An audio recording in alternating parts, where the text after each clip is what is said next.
Up next is Dracula Daily by Matthew Kirkland.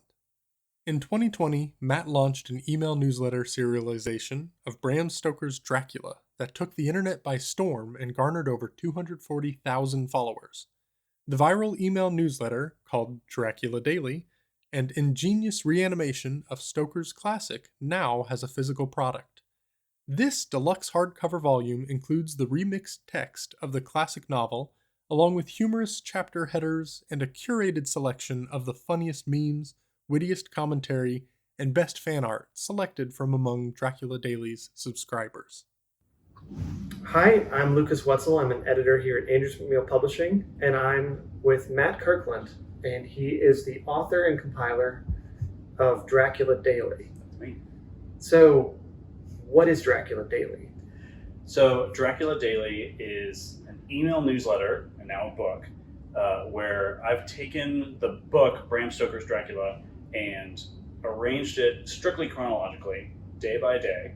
And then each day you can follow the character's journey, the story, only explicitly what's happening on that day. So, when you decided to make a newsletter out of Dracula, how did you go about actually setting it up? So I used an email newsletter platform where I could chop up the book into the right segments, schedule them to go out in advance, and then I kind of just forgot about it. I did that on January 1st of 2021, queued everything up, sort of forgot about it, and then started realizing as Dracula season approached, which is Dracula season is how I think about May 3rd through November 5th now. I realized I should start telling some people about it. And then just tried to tell a few friends, put a little announcement in a few places, but that was it. How did the first year go? I thought the first year went great. We had about 1,500 people sign up and read along, Wow. which felt like an incredible success for like a goofy book club.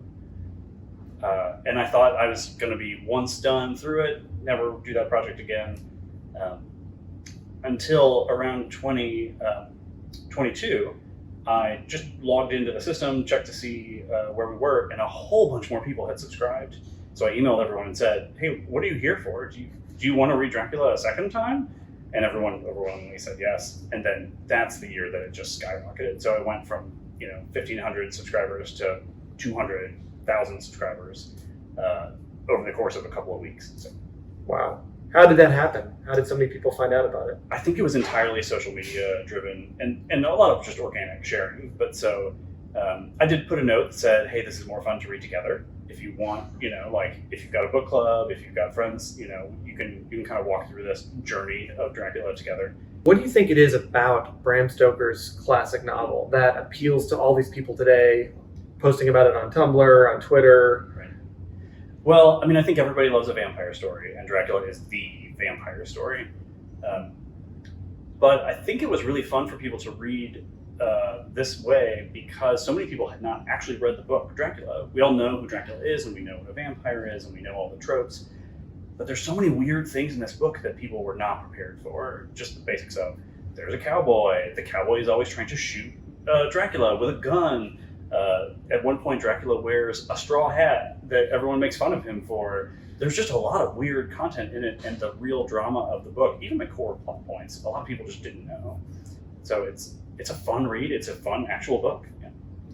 Let's take a look at the book itself. What can you tell me about? I'm so excited about it. So the final book is the whole story of Dracula. It's arranged chronologically, and it's got all this great commentary and artwork. It's all through it. It's got these big, beautiful I love those end pages. that I love about. We saw so much cool artwork that people had generated online as like fan art, like it was some kind of media property, and so many people shared that artwork and beautiful illustrations in the sidebars. And I love the range of styles of stuff that's photorealistic, stuff that's very kind of cartoony, but that's my favorite part of it, just seeing that kind of expression all the way through it. And I love how meaty it is. It feels like a real keepsake, like a real memento of that year, and it's still a very nice comfortable reading experience. So just being able to work through the text and save your spot with a bookmark, I love that part.